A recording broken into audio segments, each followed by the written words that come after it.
स्वागत है हमारे चैनल पे स्टडीज हैप्पीनेस में। आप सब अच्छे होंगे, अच्छे से अपना पढ़ाई कर रहे होंगे। आज देख लीजिए इंट्रोडक्शन में क्या है। मान लीजिए मैं 2 नंबर लेता हूँ, ओके, 8 लेता हूँ और 8 लेता हूँ और 4 लेता हूँ, ठीक है। अब मुझे ना 8 का सारा फैक्टर बताइए। 8 का सारा फैक्टर क्या हो जाएगा? 1 होगा 1, 2, 4 और 1 होगा 8। ये मैं आपसे फैक्टर पूछ रहा हूँ, ओके। 4 का भी फैक्टर बताइए, 1, 2 और 1 4 होगा। तो ये सारा फैक्टर है, ओके डन। तो मैं इनका ना आपसे मल्टीपल पूछ रहा हूँ यहाँ, ठीक है। मैं आसान भाषा में आपको समझा देता हूँ। फैक्टर का मतलब वो सारा नंबर बताइए जिसके टेबल में 8 आता है, सिंपल बात। वो सारा नंबर बताइए जिसके टेबल में 4 आता है, तो ये हो गया। मल्टीपल का मतलब होता है कि वो सारा नंबर बताइए जो 8 से डिवाइड होता है। अब ये समझने में आपको प्रॉब्लम हो रहा है, तो ऐसे समझिए, ऐसे नंबर आपको बताने हैं जो 8 की टेबल्स में आते हैं। तो मैं यहाँ लिख देता हूँ 8, 16, 24, 32, 40, ऐसे आगे बहुत सारे जाएंगे। यहाँ 4 का लीजिए, 4, 8, 12, 16, 20, 24 और सो ऑन जाएंगे। मुझे इतना नहीं जानना है, हम लोग को कुछ नंबर से काम। तो देखिए ये सारे तो आपके क्या क्या फैक्टर बताइए, इसमें कॉमन फैक्टर क्या है? तो आप बोलेंगे 1 कॉमन फैक्टर है, यस 1 कॉमन फैक्टर है। 2 2 भी कॉमन फैक्टर है, ओके 2 भी कॉमन फैक्टर है। यहाँ 8 लिख लीजिए और यहाँ 4 लिख लीजिए, हो गया। यहाँ 4 को देखेंगे, 4 भी क्या कॉमन फैक्टर है।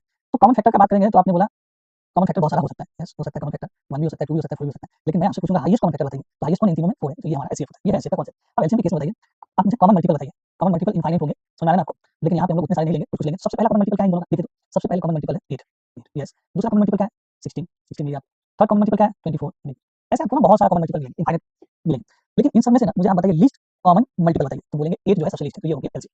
ये तो मैंने आपको नॉर्मली बताया कि क्या होता है एलसीएम और एचसीएफ। बाकी आपको एलसीएम और एचसीएफ मेथड आता है। चलिए यहीं से हम एक फॉर्मूला को भी ड्राइव करते हैं जो आपके क्लास में यूज होता है। देखिए तो आप लोगों ने 8 को लिखा और 4 को लिखा, इन दोनों का एलसीएम कितना है? तो एलसीएम ये आया। एचसीएफ कितना आया? एचसीएफ कितना आया? 4 आया। अब इन दोनों नंबर को मल्टीप्लाई कीजिए, प्रोडक्ट आ गया, ठीक है। 8 क्या देगा? तो 8 को हम क्या लिख सकते हैं? एलसीएम लिख सकते हैं।